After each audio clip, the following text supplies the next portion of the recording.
onte senteime un pouco con esta antoloxía de Celso Emilio Ferreiro, que é bilingüe, está en castellano, en galego, que estivo nas mans do propio Celso Emilio Ferreiro. El escribiu isto para Tomás Barros, que me parece que me encanta a min estas cousas.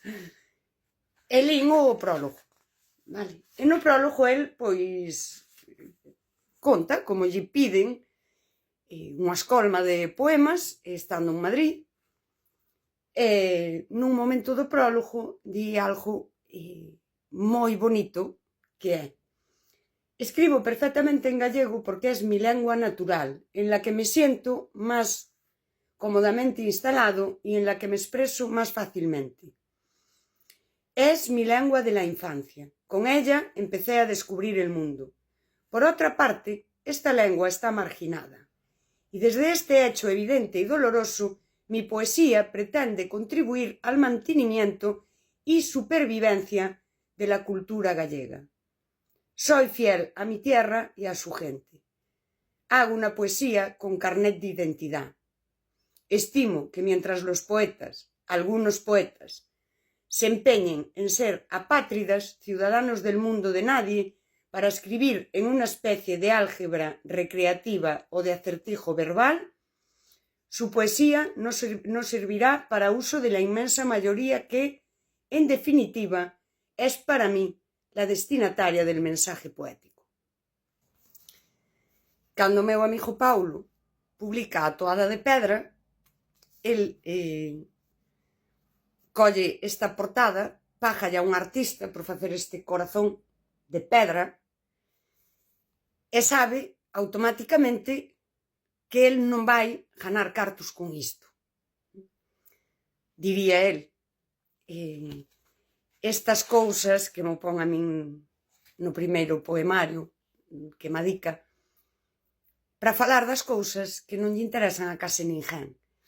E el dime a min, eu o que quero é deixalo aí, que exista para o futuro, se a alguén lle interesa. Cando eu leo a entrevista que lle fan a SES sobre Nadando na incerteza, ela di que o libro, decidiu o libro porque sentía que lle debía á lingua. Que sí, que a música está moi ben, pero sentía que lle debía ao galego deixar unha obra escrita. E a min, iso que dixo SES conectoume con Paulo, e onte leo isto de Celso Emilio Ferreiro. Cando Isaac Estravís di que tivo as súas diferencias con Carballo Calero,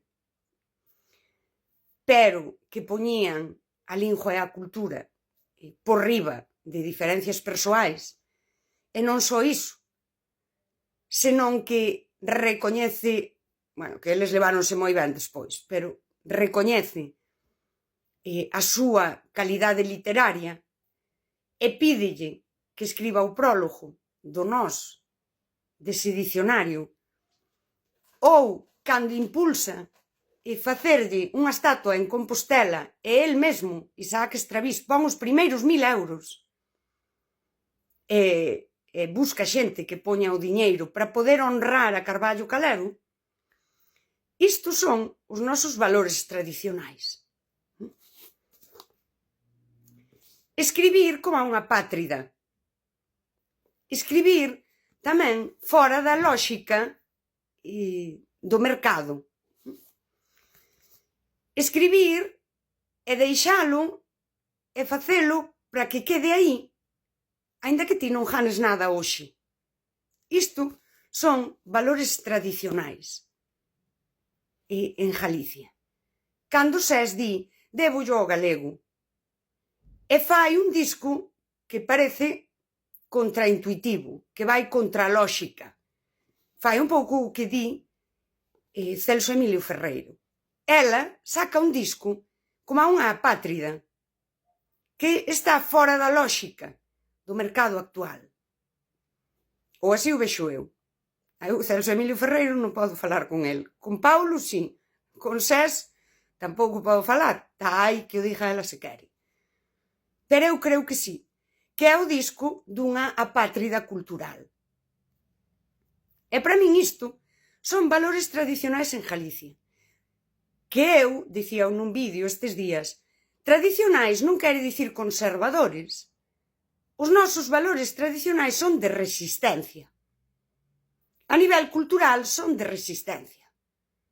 Son da apátrida cultural, que diría Celso Emilio Ferreiro. Hoxe, cando queremos que a nosa creación dea un rédito inmediato, porque é a lógica do mercado, e que a ser posible encaixe nas tendencias globais,